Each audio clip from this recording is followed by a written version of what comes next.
కరీంనగర్లో నోరూరించే fast foods ప్రపంచం. అన్ని రకాల వెజ్ నాన్ వెజ్ ఐటమ్స్ కి ప్రసిద్ధి. క్యాటరింగ్ ప్రత్యేకత విచ్చేయండి Srilalitha fast food centre, Chennai shopping mall ఎదురుగా, కరీంనగర్. ఆ చెల్లి చంపిన మనిషిని ఉరితీయాలి, ఆ చెల్లి చంపిన మనిషిని ఉరితీయాలి.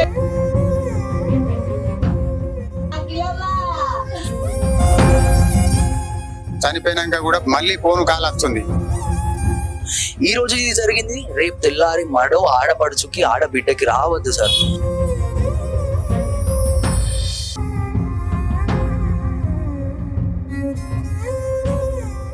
నమస్తే, welcome to Suman TV Karimnagar. నా పేరు వినయ్. ప్రస్తుతం మనం కరీంనగర్ జిల్లా తిమ్మాపూర్ మండలం పోరన్ల గ్రామంలో ఉన్నాము. పోరన్ల గ్రామంలో తీవ్ర విషాదం అయితే చోటు చేసుకుంది. ఇన్స్టాగ్రామ్ లో పరిచయం కాస్త ప్రేమగా మారింది, ప్రేమ కాస్త మరణానికి దారితీసింది. అసలు ఏం జరిగింది? మామిడి అఖిల తన సొంత చేతులతో రాసి తనైతే ఆత్మహత్య చేసుకుంది. అసలు ఏమైంది, అసలు ఏ విధంగా ఉంది ఇప్పుడు పరిస్థితి అనేది ఒక్కసారి వాళ్ళ ఇంటికి వెళ్లి పూర్తి వివరాలు అడిగి తెలుసుకుందాం. మరియు అదే విధంగా మామిడి అఖిలను ఇన్స్టాగ్రామ్ లో పరిచయమైన వ్యక్తి ఏ విధంగా టార్చర్ చేశారు, అసలు ఏం జరిగింది, తను స్వయంగా లెటర్ రాసి చనిపోవడానికి గల కారణాలు ఏంటి, ఇలాంటి వివరాలని తెలుసుకోవాలంటే ఒక్కసారి వాళ్ళ పేరెంట్స్ తో మాట్లాడి పూర్తి వివరాలు అడిగి తెలుసుకునే ప్రయత్నం అయితే చేద్దాం. రండి.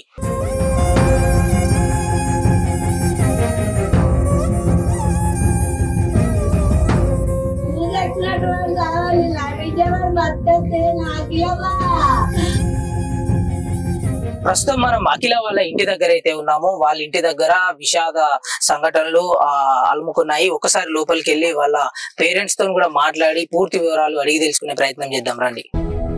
చంపిన మనిషిని ఉరితీయాలి, ఉరితీయాలి. ఆ చెల్లి చంపిన మనిషిని ఉరితీయాలి, ఆ చెల్లి చంపిన మనిషిని ఉరితీయాలి. ప్రస్తుతం మనం మామిడి అఖిల వాళ్ళ ఇంటి దగ్గర అయితే ఉన్నాము. విషాద ఛాయలు అయితే అలుముకున్నాయి. ఒకసారి వాళ్ళ ఫాదర్ ఉన్నారు, ఒక్కసారి మాట్లాడి వివరాలు తెలుసుకుందాము. నమస్తే అండి, చెప్పండి ఏం జరిగింది, అసలు అఖిల పరిస్థితి ఎలా ఉండేది? ఫస్ట్ ఆమె చాలా మంచి వ్యక్తి, మంచి ధైర్యం కల వ్యక్తి. నాకు ఇద్దరు కూతుర్లు, మేము చిన్న కుటుంబం. మాది చాయ్ హోటల్ నడుపుకుంటూ, చిన్నగా ఆటో నడుపుకుంటూ జీవించి వాళ్ళని మంచి ఉన్నంత స్థాయికి చదివించాలని చెప్పి ఆలోచనలో మంచి చదువు చదివించాలని చెప్పి చదివించినాం. MLT కంప్లీట్ చేసుకుంది. ఆమె వేరే వెహికల్స్ కొరకు వెయిట్ చేసుకుంటూ ఎక్కడ దొరకలేదు. ఆ మధ్యలో కూడా ఒకసారి హైదరాబాద్ పోయి, హైదరాబాద్లో హాస్పిటల్లో ఒక నెల 10 రోజులు పనిచేసింది. అక్కడ నుండి మళ్ళీ రిటర్న్ వచ్చేసింది. అక్కడ వాళ్ళు ఉండనిస్తలేరు, ఇప్పుడు కాల్ లేదంటారు అని చెప్పి మాట్లాడింది. కానీ ఈ రోజు చూస్తే, ఈ ఘటన జరిగిన తర్వాత చూస్తే ఏమైంది అని అంటే, నాకు మా ఆలోచన ఏంటంటే, వాడు ఎంత అక్కడ హైదరాబాద్ లో బెదిరిస్తేనే ఈమె బయటకి వెళ్ళి వచ్చింది అనేది మాకు అనిపిస్తుంది. ఇప్పుడు మాకు అనుమానాలు ఇట్లా ఈ రకంగా ఇప్పుడు ఆమె వెళ్ళొచ్చినాక, ఇప్పుడు ఈ సంఘటన జరిగినాక మాకు వచ్చింది. కాబట్టి వాడిని ఖచ్చితంగా శిక్షించాలి. వాడి ఫోన్ టాకింగ్లు పెట్టి కూడా ఆమె చనిపోయినాక కూడా ఫోను మళ్ళీ ఫోన్ కాల్ వస్తుంది.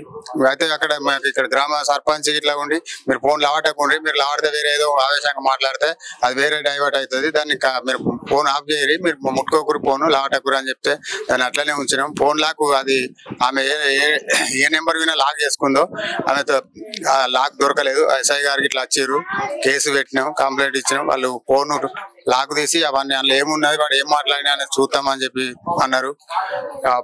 నోట్ల వాళ్ళ తల్లిదండ్రులు వాళ్ళ భరత్ అనే అబ్బాయిని వీళ్ళు చేయబట్టే నేను ఈ సావుకు నేను కారణం చేసుకుంటున్నా, నేను చనిపోతున్నా అని చెప్పి వాళ్ళని కనుక నేను చనిపోతున్నా, వాళ్ళను ఖచ్చితంగా నా పరిస్థితి ఏమైందో, నేను సావుకి ఎట్లా గురైనో వాళ్ళను కూడా ఆ రకంగా శిక్షించాలి. వాళ్ళను నాకు ఆత్మకు శాంతి ఉంటుంది అనే లెక్కలు ఆమె రాసి చనిపోవడం జరిగింది. అది ఈ గవర్నమెంట్ ఎంత తొందరగా ఆమె కోరుకున్న నిర్ణయాన్ని అమలు చేయాలని చెప్పి నేను ఈ మీడియా ద్వారా పోలీస్ అధికారులను, గవర్నమెంట్ను, ఈ కొత్త చట్టాలు వచ్చినాయి అనేది ఇట్లాంటి వ్యక్తులకు, ఇంకా ఏ తల్లిదండ్రులకు కానీ ఏ బిడ్డకు కూడా ఇట్లాంటి జరగద్దు అని చెప్పి నేను ఒక అఖిల తండ్రిగా నా బాధ ఏంది అనేది, ఇప్పుడు నా బిడ్డ చనిపోయినాక ఈ 3వ రోజు అవుతుంది, వాటికి చనిపోయినాక నా బాధ ఏంది అనేది నాకు అర్థమవుతుంది. మనిషి ఉన్నప్పుడు ఎవరికి కానీ బాధలు అనేది తెలియదు, మనిషి పోయినాక ఎంత బాధ అనేది ఇప్పుడు అర్థమవుతుంది. కాబట్టి ఏ తల్లిదండ్రులకు కూడా ఇట్లాంటి జరగద్దు. ఫైనాన్స్ ప్రకారంగా కూడా కొన్ని డబ్బులు తీసుకున్నాను వేరే అమ్మాయితో. మాకు ఏంటంటే, నాకు ఇద్దరు బిడ్డలే కాబట్టి ఆమెకి ఫీజు ఇంత అంత అంటే తీసుకోపోనికి ఏం అవసరం ఉంటుంది అదే అని చెప్పి నేను చెప్పుకుని ఇచ్చేవాడిని. వాళ్ళకి ఎప్పుడు కానీ చేత లెక్క పెట్టి ఇది 500 అంటే ఎంత తీసుకోండి అని ఉన్నాయని చెప్తే తీసుకొని పోయి వాళ్ళ చదువులు వాళ్ళది ఏ అవసరం ఉన్నా కూడా బట్టలు అనేది తీసుకునేది. కాకపోతే అంటే వాడు ఫైనాన్స్ ప్రకారంగా కూడా ఇబ్బంది పెట్టిండు అనేది అందులో రాసింది. ఆమె రాసిందా ఏదైతే రాసిందో అదే మాకు ఇలా తెలిసే మేము చెప్తున్నాం. మేమేదో కల్పించి మాకు ఈ విషయం కూడా తెలియదు. ఇప్పుడు ఇలా సాగుకు కారణమైన తర్వాత ఆమె నోటు ద్వారా తెలిసింది. అది కూడా రాయకపోతే ఆమె ఎందుకు చచ్చిపోయిందో, ఏమిటి చచ్చిపోయిందో, తల్లిదండ్రులు తిట్టితే చచ్చిపోయిందో, లేకపోతే పక్క వాళ్ళు తిడితే చచ్చిపోయిందో, పేలై చనిపోయిందో అనేది వేరే ఉల్టాగా ప్రచారాలు జరగవచ్చు. కాకపోతే అంటే ఆమె రైటింగ్, ఆమె రాతని, ఆమె నోట్ బుక్లే రాసి పెట్టింది కాబట్టి దీన్ని కొందరు ఏంది అని అంటే ఈమె మంచిది అయితే ఆడేందుకు ఇట్లా చేస్తాడు అట్లా చేస్తాడు అని కొందరు బేకార్ నా కొడుకులు వేరే వేరే మాట్లాడుతున్నారు అనేది తెలుస్తుంది. ఇప్పుడు ఆమె మంచిది అని అంటే ఇప్పుడు పిల్లగాళ్ళ వ్యవస్థ ఆమె మంచిది కాకపోతే ఇంత డేర్గా ఎందుకు రాసి పెడుతుంది? లేకపోతే అంత లంగా దొంగ ఉంటే ఇట్లాంటిది చేయదు. ఆత్మహత్య చేసుకోవడానికి కారణం అవసరం ఉండదు కాబట్టి ఎవరు కూడా దీన్ని దుష్ప్రచారం చేయొద్దు. కొందరు ఎందుకంటే అందరికీ ఉన్నారు పిల్లలు, తల్లిదండ్రులు ఉన్నారు వాళ్ళు కాబట్టి వాళ్ళు కొద్దిగా ఆలోచించి మాట్లాడాలి. నిజం తెలుసుకొని మాట్లాడితే దీని గురించి బాగుంటుంది అని చెప్పి నా బిడ్డకు ఆత్మశాంతి జరగాలంటే ఖచ్చితంగా వాళ్ళ తల్లి ముగ్గురిని శిక్షించాలి, వాళ్ళకు ఉరి శిక్ష వేయాలని చెప్పి ఈ గవర్నమెంట్ ను పోలీసు అధికారులను కోరుకుంటున్నాను. ఒకసారి అఖిల తల్లి గారితో కూడా మాట్లాడి తెలుసుకుందాము. చెప్పండి అమ్మా, అసలు తను ఆత్మహత్య చేసుకునే ముందు ఏ విధంగా ఉంది, తన పరిస్థితి ఏ విధంగా ఉన్నది? రోజు ఉన్నట్టే ఉన్నది నా బిడ్డ. నాకు 2 బిడ్డలు. మాకు హోటల్ ఉన్నది చిన్నగా.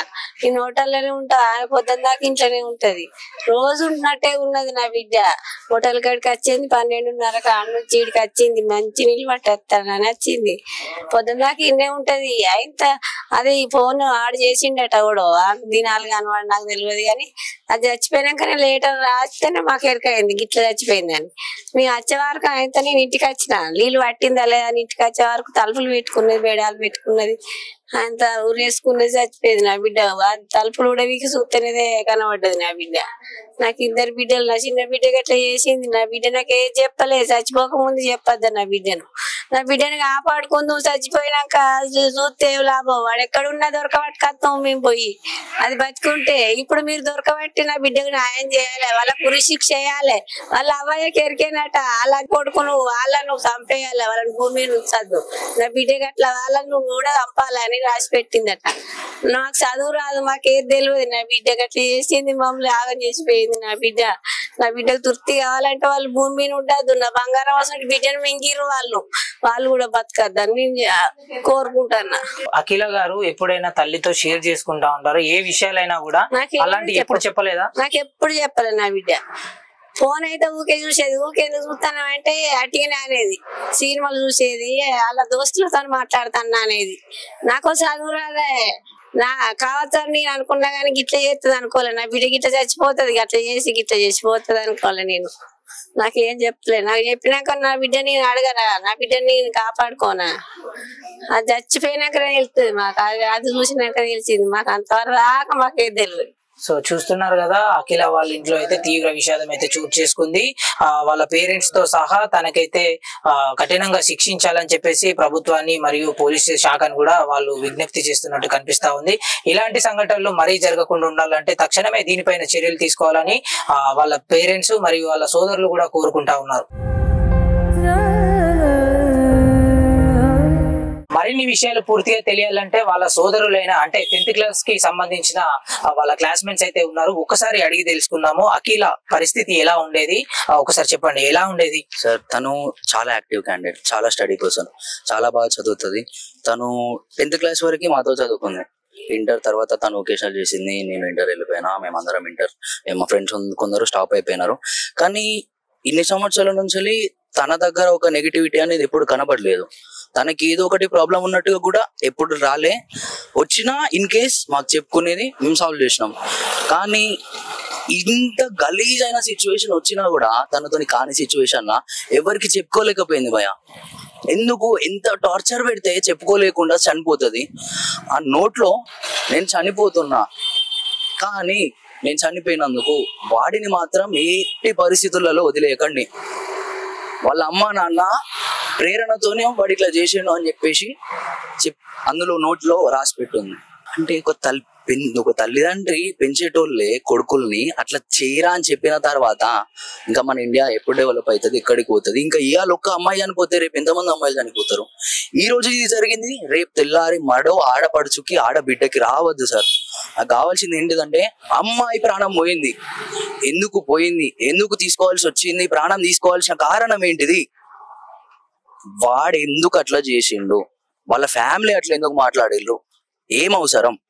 ఏదైనా ఉంటే అరే అట్లా కాదు, ఏం అవసరం లేదు, మీరు మాట్లాడుకోకండి అని చెప్పాలి. నువ్వు ఇంకా నీ ఫ్యామిలీ మేట్స్ మళ్ళీ రిటర్న్ లో తినకే కాల్ చేసి సస్తే దావు నువ్వేమన్నా చేసుకో, ఇలాంటి మాటలు మాట్లాడిన తర్వాత మనసు అనేది ఎవరికైనా భారం అవుతుంది. తను సెన్సిటివ్ హోల్డ్ చేసుకొని చేసుకొని చేసుకొని చేసుకొని చేసుకొని తనతోని కాని టైంలో వెళ్ళిపోయింది మాయా. అసలు ఏం మాట్లాడాలి, ఏం చేయాలి, ఏం అర్థమైతలేదు. కానీ ఆ మనిషి ఎక్కడున్నాడు ఇప్పటి వరకు ఎవరు తెలియదు. అమ్మాయి చనిపోయి 2 days అవుతుంది, ఈరోజు సాటర్డే. ఎంక్వైరీ ఏమైతుంది? 1 ఎంక్వైరీ ఏమైతుంది? నెక్స్ట్ వీడు ఇంకా బయట ఎట్లా తిరుగుతుండో, ఇంకెన్ని రోజులు తిరుగుతాడు, ఇంకెన్ని రోజులు తిరగనిస్తారు? ఇంకొకటి, వి నీడ్ జస్టిస్. న్యాయం అనేది కావాలి. 1 నెల లోపల ఏదో ఒకటి కావాలి, మాకు న్యాయం జరగాలి. అఖిల చనిపోయింది, అఖిల ప్రాణం రాదు, అఖిల ప్రాణం తీసిన ప్రాణం పోవాలి. వాడిని హ్యాంగ్ చేయాలి, వాడిని హ్యాంగ్ చేయాలి. వాడు నరకం అంటే నరకం కావాలి వానికి. వాడు నేను ఎందుకు చేసిన, ఒక అమ్మాయి ప్రాణం నేను ఎందుకు తీసిన అని జీవితాంతం పశ్చాత్తాప పడాలి, నరక యాతన పడాలి. మాకు కావాల్సింది అది. ఎందుకంటే ఇన్ని రోజులు కళ్ళ ముందు కనబడ్డ అమ్మాయి రేపు పొద్దున కనబడతలేదు. ఇప్పటికీ సార్ ఏదో ఊరికి పోయినట్టుంది తప్ప మనిషి ప్రాణమైనట్టు అనిపిస్తలేదు. వీళ్ళ ప్రేమ వ్యవహారం ఎన్ని సంవత్సరాలుగా సాగుతుంది? ఎన్ని సంవత్సరాలు అంటే మనకి తెలిసిన వివరాల ప్రకారం అయితే 1 సంవత్సరంన్నర నుంచి వీళ్ళది ర్యాపో రిలేషన్షిప్ అనేది వెళ్తుందని అయితే మనకి మ్యాటర్ తెలిసింది. బట్ అంతకు ముందే స్టార్ట్ అయిందా లేకపోతే ఏంటిదన్న వ్యవస్థ మనకి క్లియర్ గా తెలియదు. సో ఫైనల్ గా ఏం కావాలనుకుంటున్నాం? వాడిని హ్యాంగ్ చేయాలి. తనను తాను హ్యాంగ్ చేసుకుంది. ఇప్పుడు చట్టం అనే ఉంది కదా, ఆ చట్టం వాడిని వదిలేయాలి. మాకు కావాల్సింది అదే. ఎన్ని ప్రొటెస్ట్ చేయడానికైనా సిద్ధం. ఎందుకంటే మా అమ్మాయి పోయింది, మా చెల్లె చనిపోయింది, చంపితే మమ్మల్ని కూడా చంపేయాలి. కానీ న్యాయం జరిగేదాకా మేము ఊరుకునే ప్రసక్తి లేదు. ప్రతి ఒక్క యూత్ కి చెప్తున్నా, ఈ రోజు దినం మా చెల్లె చనిపోయింది, రేపు పొద్దున మీ చెల్లె కూడా చనిపోయే సిచ్యువేషన్ వస్తుంది. అట్లాంటి సిచ్యువేషన్ రావద్దు. అంటే ముందుకు రావాల్సింది ఎవరం? మనం యూత్. మన చేతుల్లో ఉంటది. రేపటి భారత పౌరులు మనమే. మన చిన్నోళ్ళు వాళ్ళే భారత పౌరులు. మనమేనే ఇండియా డిపెండ్ అయి ఉంది. మనం గట్టి ఉంటే ఏ అమ్మాయికి ఏ ప్రాబ్లం రాదు సార్. మాకు కావాల్సింది ఏం లేదు, మేము ఎక్కడికైనా పోతాం. కానీ మాకు కావాల్సిన అన్నీ ఏంటిదంటే మీడియా మాకు సపోర్ట్ ఉండాలి. మీరు మా ఎంబడి ఉంటే న్యాయం ఖచ్చితంగా వస్తుంది సార్. నాకు ఆ నమ్మకం ఉంది. మీ మీడియానే నమ్ముతున్నా. నేను పోలీసే నమ్మా సార్. నేను నమ్మేది మీడియానే. నేను అందుకే ధైర్యంతో మీ ముందుకు వచ్చి మాట్లాడుతున్నా. సో చూస్తున్నారు కదా, అఖిలకి జరిగిన అన్యాయంపై తన స్నేహితులు మరియు కుటుంబ సభ్యులు కూడా తీవ్ర ఆగ్రహం వ్యక్తం చేస్తా ఉన్నారు. తనకు ఈ పరిస్థితికి గురైనప్పటి వాటికి ఎవరైతే వ్యక్తులు బాధ్యత వహిస్తున్నారో వాళ్ళను కఠినంగా శిక్షించాలని ఆ స్నేహితులు మరియు కుటుంబ సభ్యులు కోరుకుంటా ఉన్నారు. కెమెరా పర్సన్ రాజేష్ తో వినయ్, సుమన్ టీవీ, కరీంనగర్.